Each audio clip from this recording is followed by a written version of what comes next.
Behind towering walls and razor wire lies a fortress meant to contain Colombia's most dangerous criminals. But true power isn't held by the prison, but by the very men it was built to confine. Today, we'll be venturing into La Modelo, an inferno where fear, corruption, and violence reign supreme. This is Colombia's most high-security prison, where the iron grip of the cartel extends beyond the bars.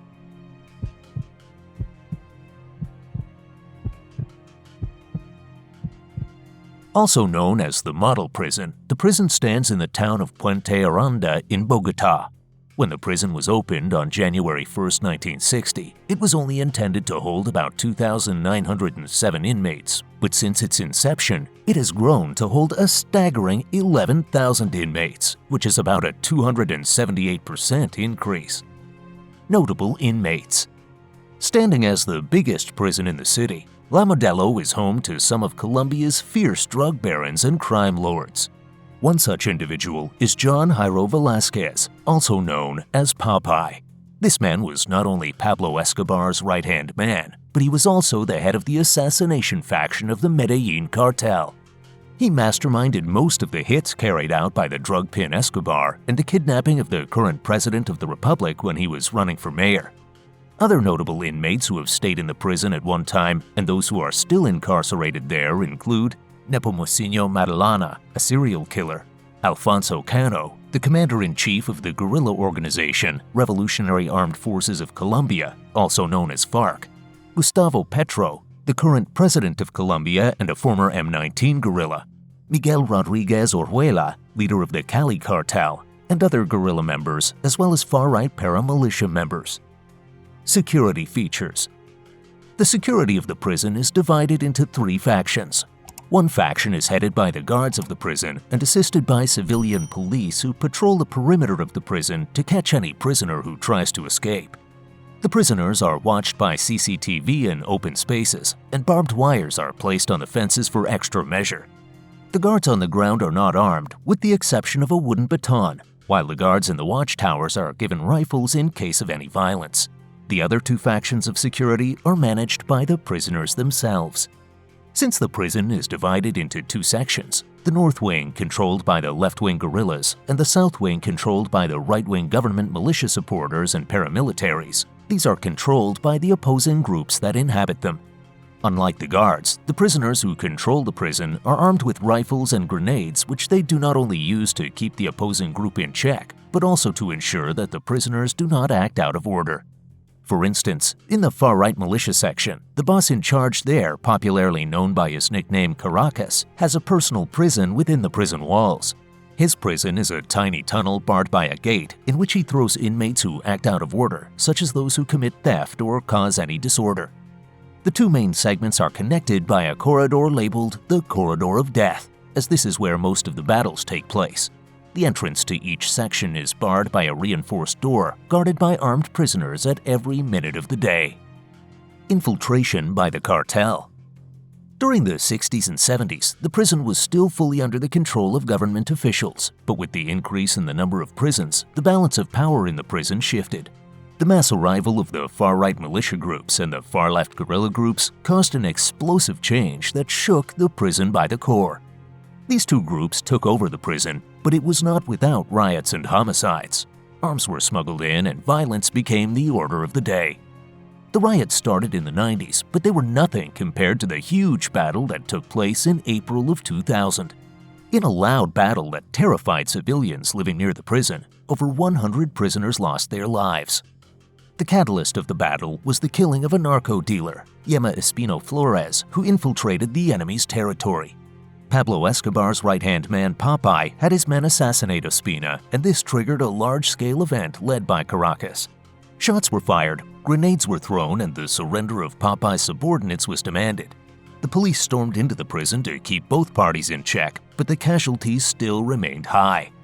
Post the battle that happened in 2000, the prison continues to be a war zone, as the two main sections of the prison are often engaged in conflicts. Gunshots are heard from the prison from time to time, and both factions have men stationed at strategic positions with rifles and grenades in case of a riot breakout.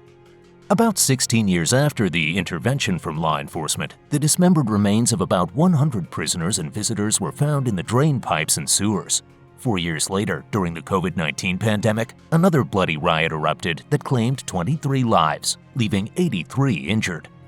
To ensure supreme hold of the prison, no captain has ever lasted more than 6 months. The new director, Elmer Fernandez, who tried to cut down the influence of the cartel and give the prison administration more power, was shot down on his way home from work on May 16, 2024, in an attempt to silence his voice. Fernandez was only in position for 42 days. Living conditions. The prison ruled by the cartel is like a mini-town within both sections. With the inmates being way larger than the intended capacity, some inmates do not even have cells to stay in. One would expect that there might be too many prisoners per cell, but this is not the case.